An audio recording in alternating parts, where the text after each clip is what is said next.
কেবলমাত্র বিয়ে করেছেন, প্রথম রাত্রে স্ত্রীর সঙ্গে দেখা। হযরতে হানজালা রাদিয়াল্লাহু তাআলা ডাক আসছে জিহাদের। আল্লাহ রাসূল বলছেন ইসলামকে প্রতিষ্ঠিত করতে হবে, ইসলামের উপর আঘাত আসছে।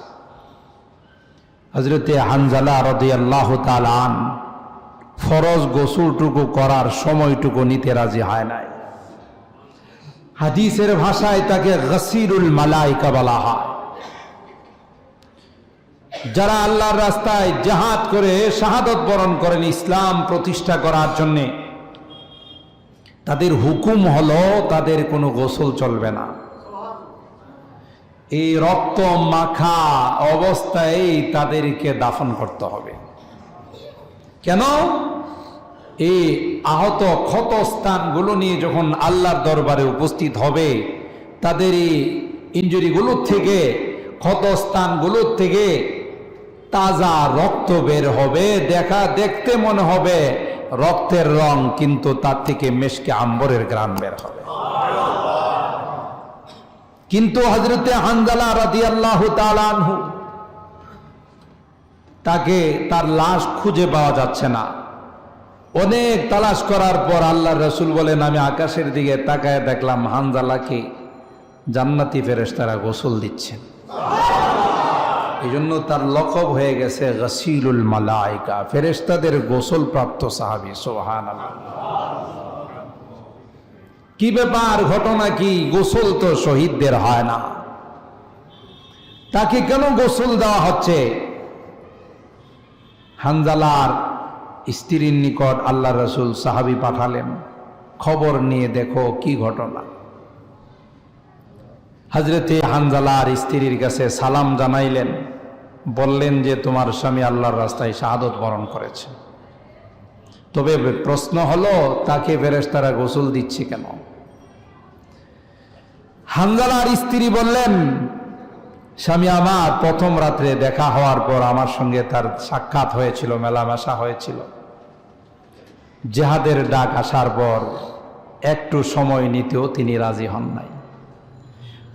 এই নাপাক অবস্থায় তিনি যুদ্ধের ময়দানে চলে গেছেন। সুবহানাল্লাহ। আমার হাতে ধরে বলেছিলেন, এই প্রাণীর স্ত্রী, পয়গম্বরের ডাক আসছে, জিহাদের ডাক আসছে, ইসলাম প্রতিষ্ঠা করার ডাক আসছে, প্রাণীর স্ত্রী আমাকে যেতে হবে, বিদায় দাও। যদি বেঁচে আসি আবার তোমার সঙ্গে দেখা হয়ে যাবে, আর যদি আল্লাহর রাস্তায় শাহাদত বরণ করি গো, তাইলে দুনিয়াতে নয় আল্লাহর জান্নাতের মধ্যে তোমার সঙ্গে দেখা হবে। সুবহানাল্লাহ। যে মহামানবের জীবন আদর্শ নিয়ে আলোচনার জন্য আমরা বসেছি, যাকে আল্লাহ পাক 40টি বছর মক্কার মানুষের কাছে লালন পালন করে, তাদের মাঝে আল্লাহ পাক তাকে বড় করে 40 বছর বয়স হয়ে তাকে আল্লাহ পাক নবুয়তের দৌলত দান করলেন।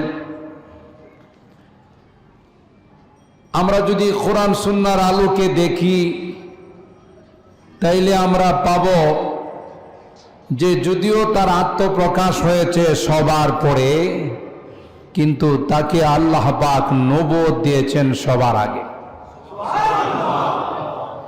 স্পষ্ট হাদিস, সহিহ হাদিসের মধ্যে আসে, কুনতু নবিয়ান ওয়া আদামু বাইনাল মা'i ওয়াত তিন।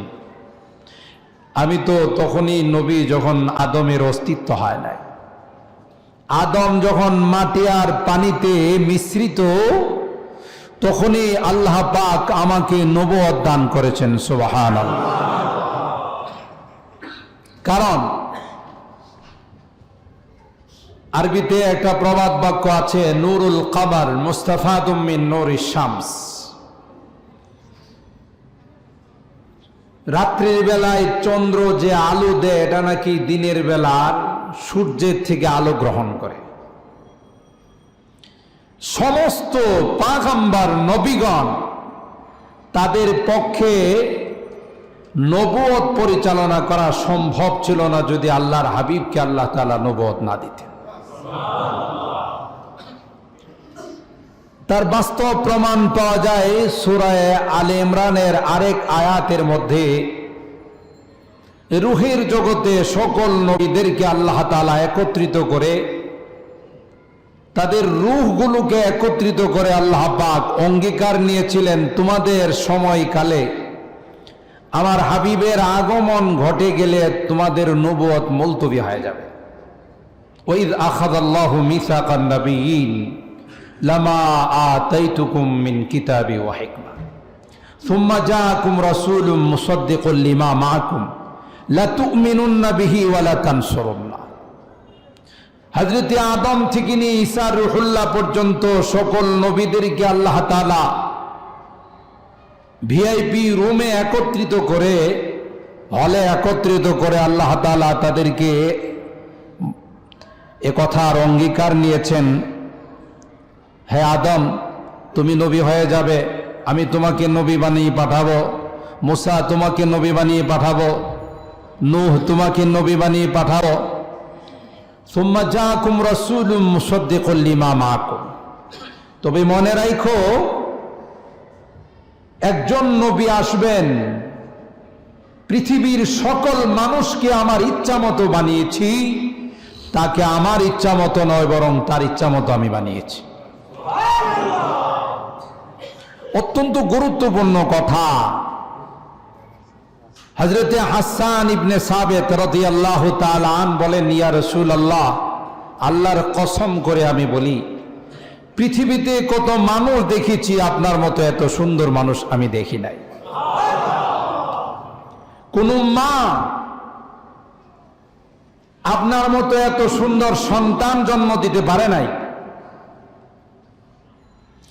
আর আপনার মতো এত সুন্দর, এত গুণের অধিকারী আল্লাহ পাক পৃথিবীতে কোনো মানুষ সৃষ্টি করেন নাই। আরে ইউসুফ আলাইহিস সালাম ওতিয়া সাতরুল হুসান, পৃথিবীর অর্ধেক সৌন্দর্য সাইয়্যিদানা হযরত ইউসুফকে আল্লাহ তাআলা দিয়েছিলেন। ওয়াকাত্তা'না আইদিয়াহুম, তার এই সৌন্দর্য দেখে মিশরের নারীরা কেবলমাত্র আঙ্গুল কাটছে। আর আমার রসুলের সৌন্দর্য দেখে, তার সিরাত দেখে, তার এই সৌন্দর্য দেখে লক্ষ লক্ষ সাহাবায়ে কেরাম আঙ্গুল নয় তাদের গলা পর্যন্ত কাটিয়ে দিয়েছেন।